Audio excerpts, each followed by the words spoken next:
One evening, Neville was returning to Knapford Sheds. He was surprised to see they were full of engines. But what surprised him the most was the sight of two Thomases. "Trembling tracks," he said in a shock. "Are there two Thomases?" Thomas just chuckled. "No, Neville," he said. "This is Jaden. He's my brother." "Pleased to meet you." Thomas had explained that Ink, Jaden's driver, had reached out to Sonic about both brothers reuniting. Neville smiled and welcomed Jaden, as Edward had a thought. "You know, Jaden," he started, "how were you able to stay in service for so long? The E2s were withdrawn and scrapped in 1963. "Oh, well, that's a long story. Would you like to hear it?" "Yes, please," the engines said together. "Very well, I'll tell you." And this was the story he told. Jaden was created in April of 1916, just after the E2s were no longer being built. He was built late because they were using Timothy as a reference for him. Once they were finished, Timothy was tasked to show him the ropes in the Brighton yards, alongside another engine. Her name was Nancy, or better known as Lady because of her nameplates. She was a custom-built engine, based off a Tick, a 101 class, and a Lively Polly. In 1927, Timothy was sold to the Northwestern Railway on Sodor to act as a shunter there, only leaving Lady and Jaden in the yards.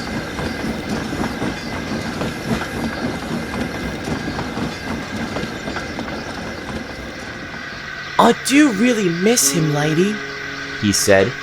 "It's hard not knowing if he's okay." "I'm sure he's doing fine, Jaden," comforted Lady. "We just have to wait until we hear from him." Little did they know they wouldn't hear from Timothy anymore.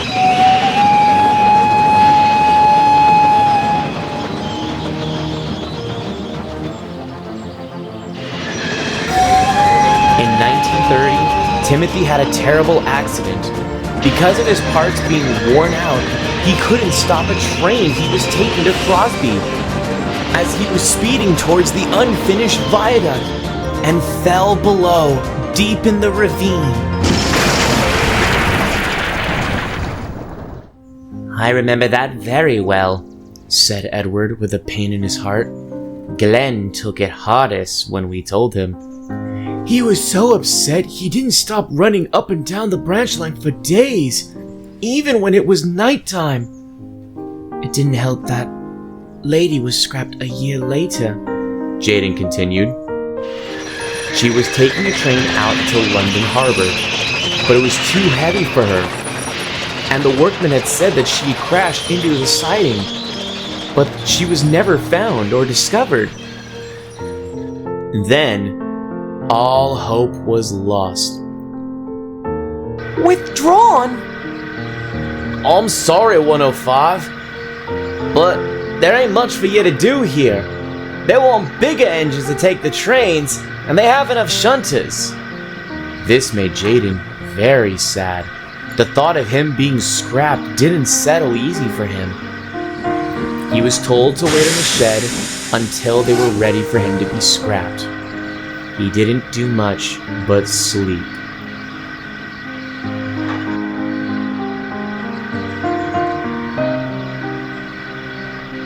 By 1940, a visitor had come to see Jaden. "Hello there," said the visitor. "My name's Ink." "My name is Jaden. Why do they call you Ink?" "Well, my real name is hard to say in the English dictionary, so people call me Ink because my fur matches the color of it. Forgive me for asking this, but why are you sad, Jaden?" Jaden explained how he was the last E2 tank engine and was withdrawn from service, waiting to be scrapped. Ink was hurt by the story, yet determined. So much so, he had purchased Jaden and took him to his new home, the Bluebell Railway. where he kept his green livery but switched his number from 105 to 70. And that, as they say, is history. The engines were amazed by the story. Then when Stepney visited Sodor, he told me about you, Thomas. And that's when my driver wrote that letter.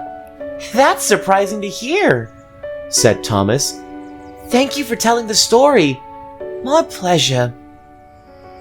As the stars began to come out and play in the night sky, and the engines all left for home, Jaden would look up at the night sky, knowing that Timothy and Lady were watching over him with a smile on their faces and mouthing the words, "Well done, Jaden."